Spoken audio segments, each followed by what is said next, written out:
ఇరాన్తో యుద్ధాన్ని ఏ క్షణమైనా ముగిస్తామని చెప్పారు అమెరికా ప్రెసిడెంట్ ట్రంప్. ఇరాన్లోని అన్ని లక్ష్యాలను ఛేదించామని, ఇంకేం మిగల్లేదని చెప్పారు.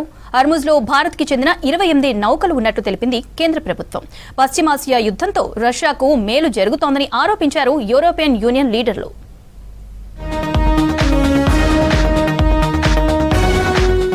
ఇరాన్తో యుద్ధంపై కీలక ప్రకటన చేశారు అమెరికా ప్రెసిడెంట్ డొనాల్డ్ ట్రంప్. తమ సైనిక చర్య తర్వాత ఇరాన్లో ఏం మిగల్లేదని చెప్పారు.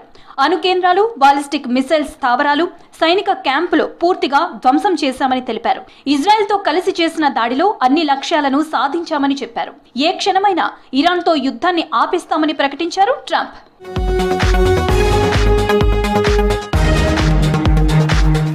గల్ఫ్ ప్రాంతంలో ఉద్రిక్తతలపై స్పందించింది కేంద్రం.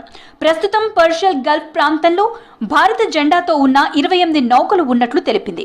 వీటిలో హర్ముజ్ జలసంధికి పశ్చిమాన 24 ఉన్నట్లు చెప్పింది. మరో 4 షిప్లు హర్ముజ్ కి తూర్పున ఉన్నట్లు తెలిపింది. ఈ నౌకల్లో మొత్తం 677 మంది భారతీయ సిబ్బంది ఉన్నట్లు చెప్పింది విదేశాంగ శాఖ. We have 2 Indian nationals whom we lost and one remains missing. We express our condolences to the families. We also, these three Indian nationals, they have died or they are missing. This happened when they were on ships, merchant vessels, and that merchant vessel came under attack.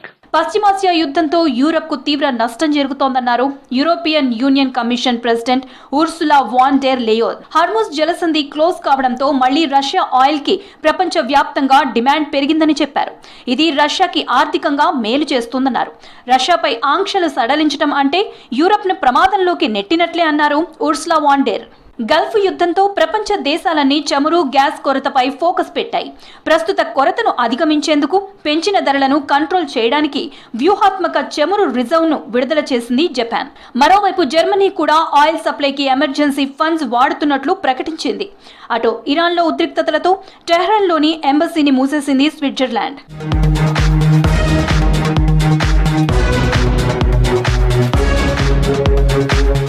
Hormuz జలసంధిలో రవాణాను Iran అడ్డుకోవడంతో చమురు supply ఆగిపోయింది. దీంతో barrel crude oil రేట్లు భారీగా పెరిగాయి. చమురు సంక్షోభం ముంచుకొస్తుండటంతో Iran కి స్ట్రాంగ్ వార్నింగ్ ఇచ్చింది అమెరికా.